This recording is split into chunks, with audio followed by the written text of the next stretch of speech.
তাহলে যদি হয়ে যায় 10ই জিলহজ রাতে হবে কিনা বলেন? জি হবে। 11 জিলহজ রাতে হবে, 12ই জিলহজ কেন? সূর্যাস্তর পরে আর সময় নেই। এই তো মাশাআল্লাহ, 10ই জিলহজ রাতে হবে, 11ই জিলহজ রাতে। বাকি উত্তম না, উত্তম হলো দিনে দেওয়া, রাতে আপনার এটা কারাহাত মাকরুহ লিখেছেন অনেকে, তো রাতে হবে। তাহলে 10ই জিলহজ রাতে কেউ যদি দিনে কোরবানি করতে না পারলো, রাতে দিল আদায় হয়ে যাবে।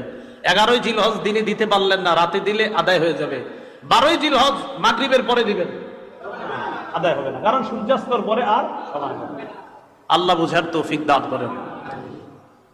আপনারা বয়ানের পরে আবার এটা আমার কাছে চায়েন না কিন্তু, হ্যাঁ এটা আমারই, এই জন্য এটা দেওয়া যাবে না, খালি শোনেন মন দিয়া। এরকম নিয়ত করেন না যে হুজুর না বয়ানের পরে আপনাকে কুমিটা দিয়ে যান বাস আমরা একটু নিব না, বিষয়টা কিন্তু এমন না, মন দিয়া শোনেন। আচ্ছা আচ্ছা আচ্ছা, বুঝে বুঝে লিখছি তো, এই জন্য আপনাদের দেওয়া তো যাবে না।